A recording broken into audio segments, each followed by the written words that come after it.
Greetings fellow snowflakes. Well, I'm making these unscripted videos where I'm been talking about my Patreon and my writing. I thought I'd talk about something that has been occurring to me this morning anyway. So I thought I'd make this ad hoc extra video talking about it. I want to talk about the subject of political correctness and social justice and censorship and free speech and all that sort of thing. It's a very hot topic and a very divisive topic at the moment. A regular shitstorm has actually happened with regards to this over the last 3 or 4 years, perhaps. When did it start? When was Gamergate? 2015? Anyway. So yeah, probably 2014, I don't know. Anyway, in recent times there's been a regular shitstorm, and it went from, like, you know, somebody critiquing video games, I think she's called Anita Sarkeesian, and causing a massive backlash from the gamer community with regards to video games, and seemed to feed into this anti-feminist feelings.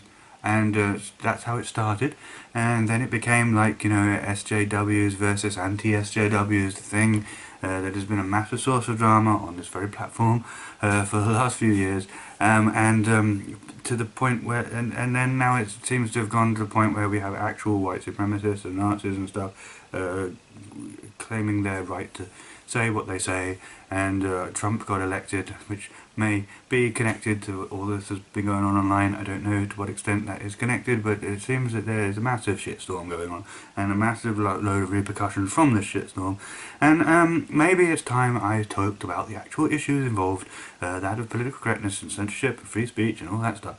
So yes, I'm going to do a video talking about this. The reason I decided... Stop rustling while I'm talking. The reason I decided to do this this morning, what led to me actually feeling inspired to make this video this morning, was watching a video, a reaction video by a Pink Metalhead to the Suicidal Tendencies song "You Can't Bring Me Down," which I love that song, by the way. But it reminded me that there was a line in there is a line in that song saying, "If I offended you, I'm sorry, but maybe you needed to be offended," and it started me thinking about all of this subject. Yeah, the first thing to realise specifically about that song is how different the climate was back then to what it is now. To be honest, I feel, you know, this was a time when heavy metal culture was being ruthlessly attacked, really, by the religious right, you know, the Christian right-wing Christian fundamentalist type. It was a big deal in the 80s. They were really trying to crack down on things that they disapproved of in music. Such as Satanism and sexuality in music, and they specifically targeted heavy metal very powerfully as well. And, you know, Suicidal Tendencies is a crossover thrash band, sort of punk influenced thrash thing, but part of the metal community. And this is the thing. There were a lot of right-wing religious people in power that often quite homophobic, quite quite oppressive, lots of things that they disapproved of, in what would be called quite bigoted ways, and would actually be stuff that the SJWs would be concerned about now. And I mean, it's in response to that, and in response to attempts to censor and shut down freedom of expression and artistic expression in music, really something like that Suicidal Tendencies song came about within that climate.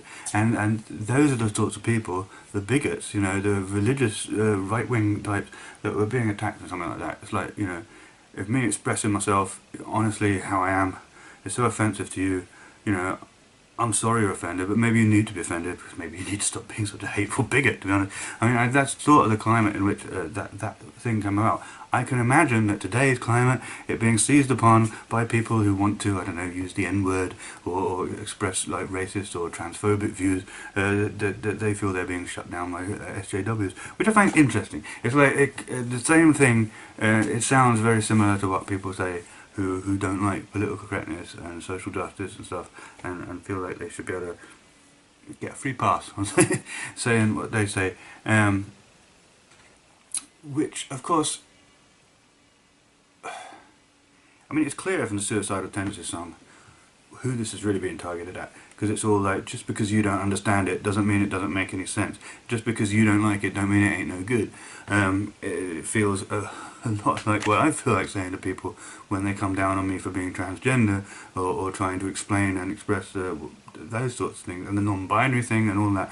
And you know, because I do think non-binary people exist, and their gender identity is valid, and I mean, whatever it might think about whether it's linked to actual, like it is with trans women and trans men, to feelings of body dysphoria, and well, I do feel like there's two things going on here. One is positioning yourself socially in society when we put people in categories of man and woman and stuff, and then there's this whole, you know, neurological mismatch with your body thing. I feel like there's two separate things going on with transgender stuff, really. And I mean, to what extent non-binary people are in the neurological mismatch thing, or whether it's just that they feel like they have the right to occupy a gender-neutral space in society. But I still think that even if it's just that that's a right. I mean, why not? It's non-consensually forced on people that, you know, just because you've got whatever between your legs, you're going to be put in this category. A lot of other baggage gets added to that. A lot of, even if you get rid of all the stereotypes, a lot of, I didn't expect to be going off and talking about this, but anyway, a lot of baggage, a lot of, even if you get rid of the stereotypes, a lot of just ways in which people interact with you just socially in different ways because they put you in this category, man or woman. I absolutely feel that it's a human right for people to say, look, I don't want to be a man or a woman in society, I'd rather be gender neutral. And so, anyway, but yeah, I feel like with regards to things like that people don't understand, or indeed things that people might not like, that give people a lot of pleasure and are very affirming for people, like the certain lifestyles, like BDSM, for example, like kink and polyamory and things like that. I feel with regards to that and the fucking the hate you get thrown at you for things like that, that I absolutely want to say that thing. Look, if I offended you, sorry, but maybe you needed to be offended, because especially if in response to all that criticism and hatred, to be honest, that you often get. You want to get angry in response and tell them, fuck you and your bigoted, fucking intolerant nonsense, you know. And it's like, sorry if that offends you, but maybe you need to be offended, right? I feel like that's what Suicidal Tendencies lyric there was coming from, because it says that thing about just because you don't understand it doesn't mean it doesn't make any sense. Just because you don't like it doesn't mean it ain't no good, you know. But yeah, I can see that. Maybe you need. I'm sorry if I offended you, but maybe you need to be offended. Being seized on by anti-SJWs about the whole like political correctness culture and all that. I've got complicated, mixed, nuanced feelings about this subject, as you'd expect from me. Yeah.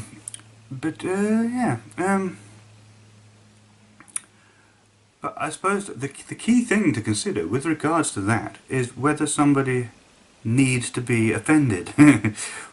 And that just gets to the crux of the issue. Who's right and who's wrong on this issue?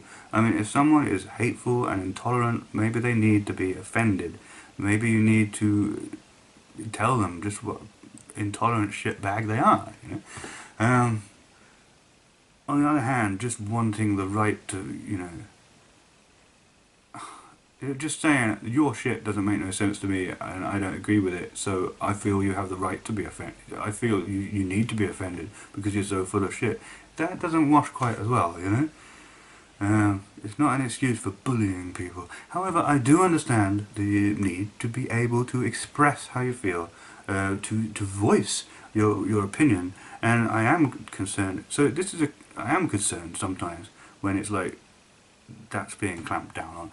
Let me discuss this issue, this topic, in as much nuance and detail as I can, because it is a complicated matter.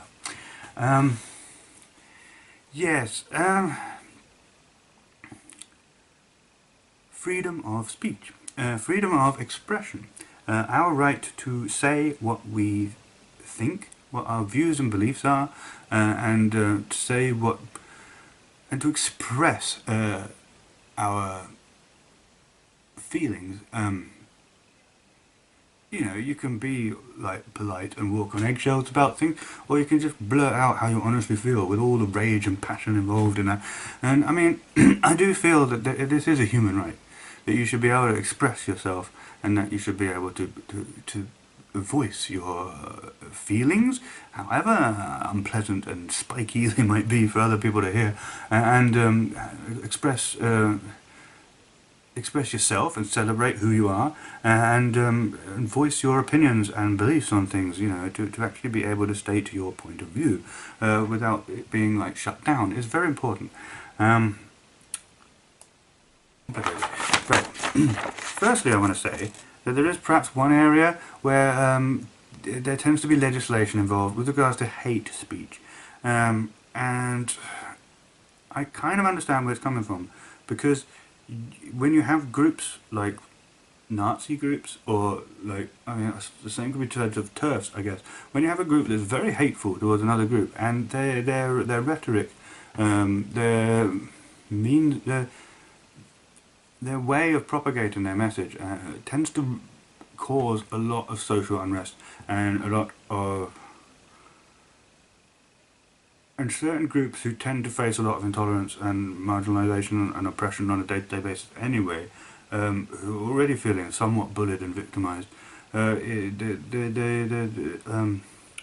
are certain political views that, if given free rein, will firstly rile up a lot of people into hating and perhaps even being violent towards those groups of people, on the one hand, and also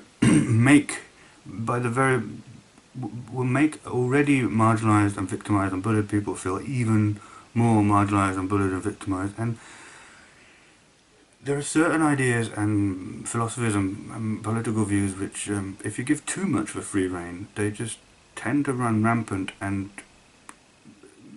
pollute and infect everything and cause a lot of social unrest. I don't know if I'm explaining this very well, but I sort of understand why certain groups, the law might want to come in and say, look, we want to do something about this and stop this thing. And I mean, not everyone argues in good faith. Some messages can be sort of like weapons rather than actual, you know, attempts to. But you have got to be careful, because people should still be able to, perhaps in a less inciting to violence, inciting to hatred kind of way, perhaps in a less propagandizing kind of tricksy, manipulative way, but just in good faith, explain and discuss their perspective on a thing. Because I think it's very important to ensure that people can voice their differing opinion on any matter, really. So yeah, but I sort of understand why there is that one little area with regards to hate speech, and I think you'll find that hate speech legislation specifically identifies that as inciting to violence or something. I'm not quite sure. I'm not very knowledgeable about the law and stuff, but I sort of understand why there might be that exception to the usual rule, where it's usually bad to legislate on what people can say. Slurs are another thing. I mean, I know a lot of people get their backs up about there being proposals in law to, you know, with regards to misgendering of transgender people. I mean, I'm not sure to what extent it's good or bad to have that legislation in place, because I do understand the free speech angle of that sort of thing. And I've always said I'd rather know who the bigots are than them like biting their tongue and not showing their true colours, because they'll find a way to bully and oppress people. Anyway, I'd rather just come straight out and say it than being all tricky and subtle, because it's then a lot easier to fucking tell them what pieces of shit they really are. Slurs, but I do understand that, you know, there are certain words and certain language and certain ways of talking to people which are used to victimise and bully people who may already be feeling pretty shit about themselves anyway, and it's cruel. And it's many laws exist in society to protect people, vulnerable people, and that's right. And so I understand that. It's a bit of a slippery slope though for slurs, because anything can be a slur if someone takes it to be a slur. You sort of have to have a definition of slur where it's like, you know, it's almost universally received by that group of people as being intolerant towards them to use that kind of language. Whether you should legislate about that or not is a bit of a tricky issue, because like I said, it's I don't really believe in limiting people's expression. And like I said, I'd rather the bigots show their true colours so I can tell them off to their face than that they're being all sneaky about it. But freedom of expression is one thing, but there is a place for calling for politeness and consideration and respect for your fellow human being, compassion, and so people who care about those things are going to want to say, oh, best not to say those things because they're offensive to that group of people, and that's fair enough. The thing I find interesting about this subject and how people respond in such a negative way to what they perceive as SJWs or political correctness is that the thing is critiquing a piece of art, for example, like with feminists looking at video games and going, it's a bit problematic that it's so, you know, they seem to be propagating sexist stereotypes and dehumanizing and sexualizing women or whatever, you know. Or when people critique films and TV shows in terms of their portrayal of people of colour, or women, or gay and lesbian, or transgender, or disability, whatever it is. Critiquing is not the same thing as censoring. It's not a call to censor those things. We have the right to discuss and critique pieces of art. It's not always a call to, hey, shut this thing down, stop it, you know. I don't agree with censorship. I do agree with critiquing problematic elements in our art and media. And those are two different things.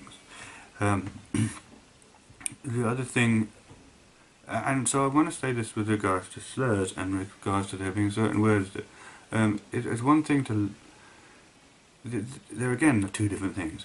Stopping people from being able to use language, censoring their speech, is a totally different thing to simply saying, I, as a person who cares about these minorities and doesn't want to be bigoted and intolerant towards them, choose not to use certain words because I know how bullying and victimizing and insulting and offensive these words can be. Almost universally agreed by this group of people, those words are offensive to them. So, out of respect and politeness, and compassion, I don't want to use those words. And the same thing with calling out other people who do use those words. It's not the same thing as telling them, as censoring their speech. You're just expressing how you find their lack of respect and lack of compassion for that group of people by choosing to use that kind of language. You find that offensive and insulting, and you want to call them out for it and tell them that that's not acceptable. There's a different thing between saying something's acceptable and it being legislated against.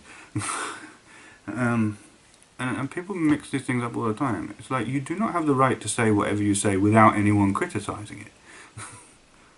Because freedom of speech also means we're allowed to criticise it.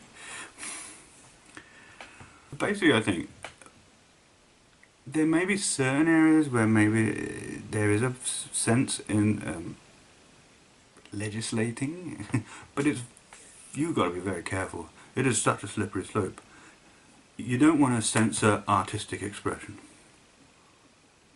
You don't want to shut down actual good faith debate and discussion and people just expressing what their beliefs and opinions are. You don't want to shut that down. You don't want to de-teeth ordinary debate and conversation and discussion. With regards to slurs, you see, there's this thing about this, with ableist language, for example, there's this thing about the treadmill effect, you know, a medical term becomes a term people use all the time to tell people when their views are illogical or reveal a lack of intelligence or education, for example. There's certain words that people use in those situations very commonly when debating and when getting quite passionate in arguments, you know. And yeah, certain words medical terms get used in that way, and then it's like, oh, they become slurs for those people. So then medical establishments come up with new terms, and then those become those things, and then become slurs. So then this ridiculous kind of constant treadmill. And I think some of the older ones around there, you can go, what, they're no longer even usually understood to refer to people with disabilities anyway. Stupid and idiot and moron. I don't think anyone really ever associate, except when SJWs pick up and say, ooh, I shouldn't use that term.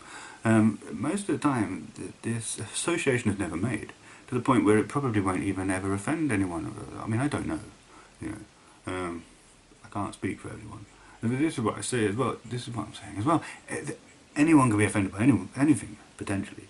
So you can't ever say, oh, no, nobody's ever offended by it. Somebody might be. But just, I do feel like stupid and idiot are now no longer associated with any kind of mental illness, so in most people's minds. So to say you shouldn't use them because they historically were, it seems a bit weird to me. But then, you know, there is a place for looking at the language we commonly use and saying, you know, maybe isn't it interesting how problematically based a lot of the language you use is, and maybe there is a place for thinking about that and not going, you know, like sold down the river as to do with slavery or something like that. And I don't know, you know, there's a place for, I suppose, asking those questions, but is it a place for coming down on people for using those expressions when probably the vast majority of the human population doesn't even make that association anymore? That's what I mean about the de-teething of language. We do have to be careful about that, I think. You know, people... We get to the point where nobody can express, certainly with passion, anything that they're feeling or thinking, without having to walk on eggshells and pick over every word. It kind of de-teeths everybody in every discussion ever. And I think passion and attitude and ability to just express yourself is so important. Especially, weirdly enough, especially to marginalised groups who may need to fucking, you know, who may need to like stand up and go, I'm not going to take this shit, you know, this hatred and intolerance I'm facing, I'm not going to take it. I'm going to tell you just what a fucked up asshole you fucking are, you know. And you need to be able to express with passion. It's important. Actually, you know, when you de-teeth everyone from expressing how they feel about stuff, you kind of de-teeth everybody, and including marginalised groups. And this is the thing about, if you go too far down the line of, you know, everyone having to watch what they say and stuff, or anybody being able to say, hey, I'm offended by that, so you shouldn't be able to say it, or whatever,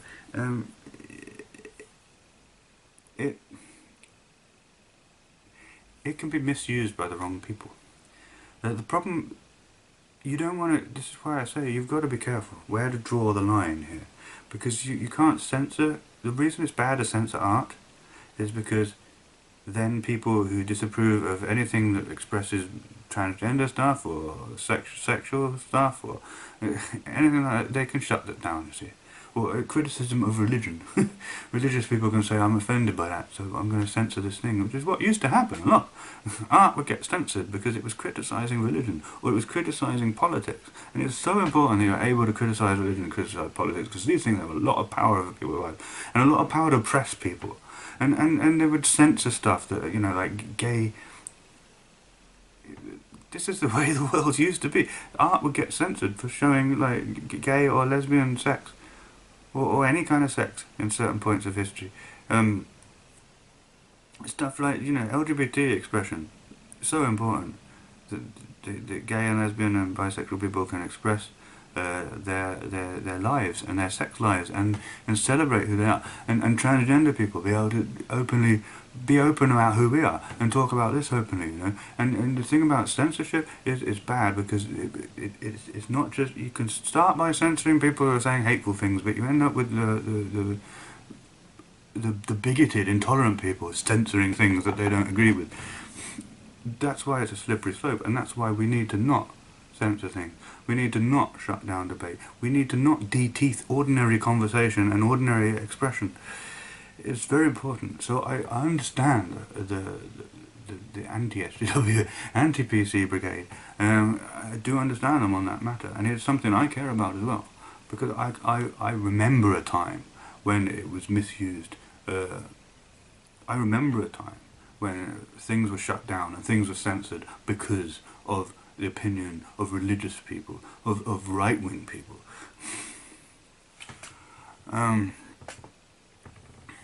or when they attempted to censor and shut things down, because things are already changing a lot in society.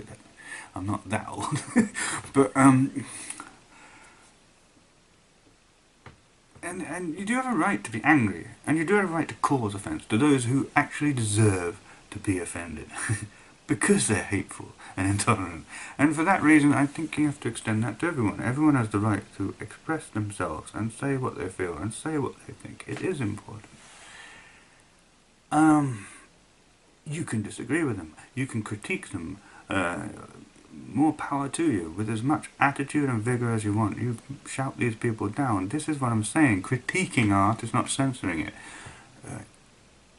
Anger at someone's opinions and beliefs is not saying they don't have the right to say it. Calling out people on rude, disrespectful, insulting language is not saying that it should be legislated that they can't say that. This is the difference, and it's an important difference. Critique is not censorship. A call for politeness is not a call to legislate against impolite language. Offence is subjective. Everyone's offended by something. It's not right to bully and victimise people who are already bullied and victimised enough, thanks. And it's right to call people out on their hatred and intolerance. And it's right to get angry at people's hatred and intolerance. And it is right to critique and analyse problematic things in art. But you have to be very careful not to censor art. You have to be very careful not to shut down good faith debate. And you have to be very careful not to de-teeth ordinary expression and stop people from even getting angry. And it's in the, I guess, the context of that it makes sense to say, like, if I offended you, I'm sorry, but maybe you needed to be offended. You do have the right to say what you say, especially when you're arguing against people who are trying to oppress you and shut you down.